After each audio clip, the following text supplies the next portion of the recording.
नमस्कार, आप सबका स्वागत है जस हिंदी में। मैं हूं आपके साथ अनुराधा शर्मा और लेकर हाजिर हूं आपका show decode the codes. Madhya Pradesh के उज्जैन से 15 किलोमीटर दूर बड़नगर रोड पर लगे एक सीसीटीवी कैमरे ने जो कैद किया वो परेशान करने वाला है।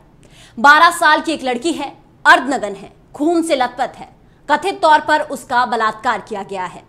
घर घर जाकर वो मदद मांग रही है। लोग उसे देख तो रहे हैं लेकिन मदद कोई नहीं कर रहा। एक आदमी ने तो उसे भगा तक दिया। जानकारी के मुताबिक बमुश्किल अपना तन ढककर पीड़िता सड़क पर भटकती रही। आखिरकार एक आश्रम में पहुंची। वहां एक पुजारी को लगा कि शायद यौन हिंसा का मामला है तो उन्होंने उसे तौलिए से ढका और फौरन जिला अस्पताल ले गए। मेडिकल जांच में बलात्कार की पुष्टि हुई है। गंभीर चोटों की वजह से पीड़िता को इंदौर ले जाया गया। हालिया जानकारी ये है कि उसकी हालत अब स्थिर है। पुलिस ने अज्ञात आरोपी के खिलाफ दुष्कर्म का मामला दर्ज कर लिया है और पॉक्सो की संबंधित धाराएं भी लगाई गई हैं। आइए सबसे पहले आपको सुनाते हैं कि एक प्रत्यक्षदर्शी ने क्या कुछ बताया। मेरा नियमित यानी कि 5:30 बजे और 5 और 5:30 के बीच में मेरा उठने का जो नियमित समय है उस हिसाब से मैं उठा और सबसे पहले मैं गेट खोलता हूँ। उसी हिसाब से मैंने गेट खोला तो जैसे ही गेट मैंने खोला तो एक बच्ची सामने नज़र आई। तो मैंने उससे पूछा कि क्यों बेटा, वो थोड़ी सी ऐसा लग रहा था कि वो रो रही है। तो मैंने उससे पूछा कि बेटा क्या हुआ, तो उसने कुछ बताने की कोशिश करी लेकिन उसकी भाषा समझ में नहीं आई। और उसके बीच में फिर मैंने अंदर उठ के गया, यहाँ से गेट से अंदर गया। मेरी मिसेस सो रही थी, मैंने उसको उठाया और उनसे कहा कि यार एक बच्ची है जो बाहर है और वो अर्धनग्न है। मैंने कहा तुम चलो बाहर। तो बाहर आए। बाहर आने के बाद में जब देखा, मैंने इनको उठाया और बाहर से अंदर से बाहर आए। जब तक वो यहाँ से आगे निकल चुकी थी तो अब वो किस तरफ गई, कहाँ गई, ये फिर वो नहीं है। उज्जैन पुलिस प्रमुख सचिन शर्मा ने बताया कि अपराधियों को पहचानने और पकड़ने के लिए एक विशेष टीम बनाई गई है। मध्य प्रदेश के उज्जैन में 12 साल की बच्ची से दरिंदगी के मामले में एक आरोपी को गिरफ्तार भी कर लिया गया है। जिस ऑटो ड्राइवर को गिरफ्तार किया गया है उसकी उम्र 38 साल है। साथ ही 3 अन्य लोगों से भी हिरासत में लेकर उनकी पूछताछ की जा रही है। पुलिस के मुताबिक पीड़िता उज्जैन के जीवन खेड़ी इलाके में ऑटो में चढ़ी थी। सीसीटीवी फुटेज से इसकी पुष्टि हो गई है। आरोपी ड्राइवर राकेश की ऑटो पर खून के धब्बे लगे मिले। इसी आधार पर उसको गिरफ्तार किया गया। वहीं ऑटो की फोरेंसिक जांच करवाई जा रही है।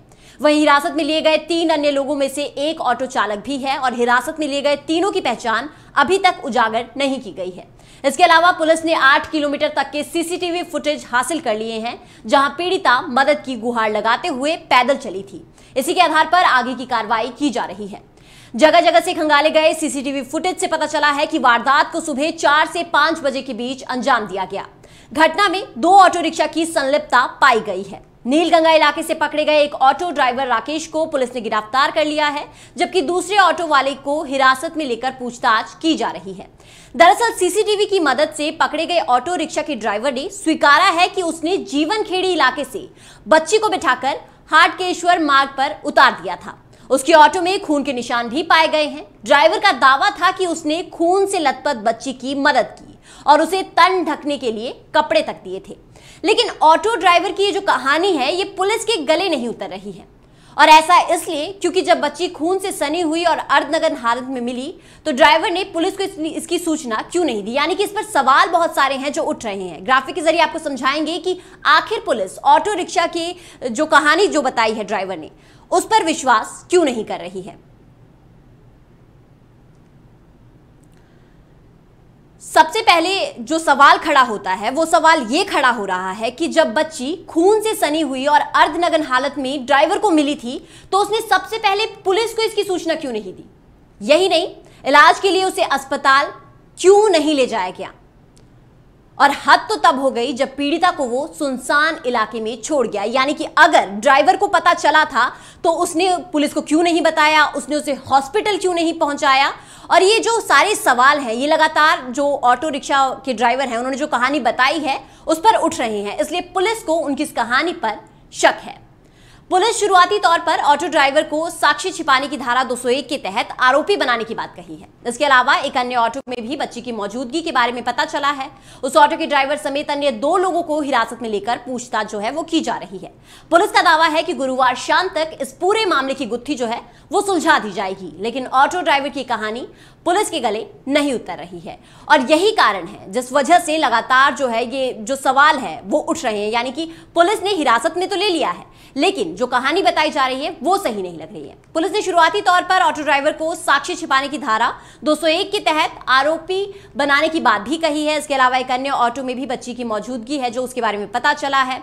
तो ये जो मामले की गुत्थी है ये सुलझती है या नहीं ये अभी साफ नहीं हो पाया है, लेकिन इस पर राजनीति जो है वो लगातार शुरू हो चुकी है। राजनीति तो छोड़िए, क्योंकि नेताओं का काम तो एक दूसरे पर आरोप लगाना है, लेकिन सबसे बड़ा सवाल ये खड़ा होता है कि जो वहां पर आम जनता थी वो क्या कर रही थी।